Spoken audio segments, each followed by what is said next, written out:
It was just past 7 a.m. when Rick Dawson rolled up the garage door of his tiny auto shop on the edge of Jasper, Missouri. The chill of the morning air slapped him in the face, but he welcomed it, woke him up better than coffee ever did. For Rick, every day began the same: grease-stained fingers, country radio humming low, and a queue of pickups and minivans waiting for his magic touch.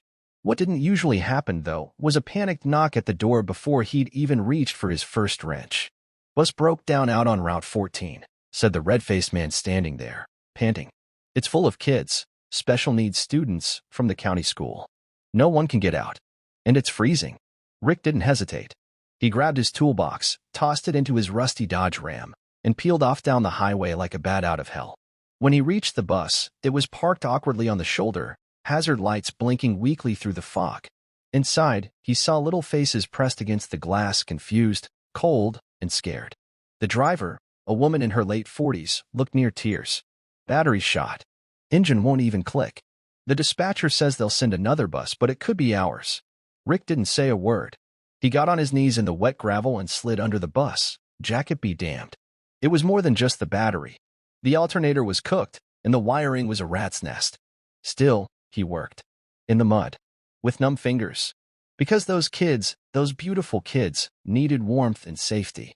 And someone had to care enough to do something. Within 30 minutes, he had the engine sputtering to life, held together by little more than duct tape, zip ties, and sheer willpower. The heater kicked in. The kids clapped from inside. One little boy gave him a thumbs up through the foggy window. Rick couldn't help but smile. He didn't charge anyone. Didn't ask for thanks. Just waved off the driver's grateful hug and got back in his truck, soaked and cold to the bone. Just doing what anyone would have done, he mumbled to himself, knowing full well that wasn't always true. 2 weeks passed. Life went on. Rick patched up old engines and rotated tires, same as always.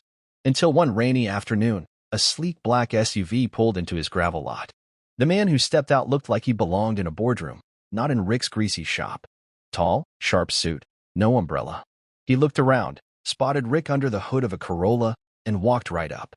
"You Rick Dawson?" Rick wiped his hands on a rag. "Yeah. Something wrong with your SUV?" The man shook his head. "No. But I heard what you did for my daughter." Rick blinked. "My daughter, Maya, was on that bus. She's nonverbal. But that day, when she came home, she did something she's never done before." The man's voice cracked. "She drew a picture.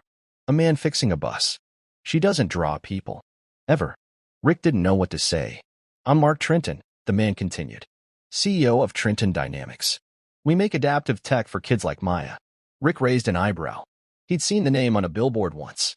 "Fancy stuff," he said. "Yeah, well, I came to offer you a job. Or a partnership. Or whatever you want. We need someone who gives a damn. And clearly, you do." Rick stared at him, stunned. "I'm not trying to change your life," Mark added. "I'm just giving you the tools to keep changing others." That night, Rick sat on the hood of his old truck, staring at the stars and thinking about the kids on that bus. The world had a lot of broken things: buses, systems, people. But maybe fixing one at a time was enough. From that day on, his little shop became something more. A place where kids in wheelchairs got ramps installed in their vans. Where parents found free help they couldn't afford. Where kindness wasn't a business model, it was just the way things were done.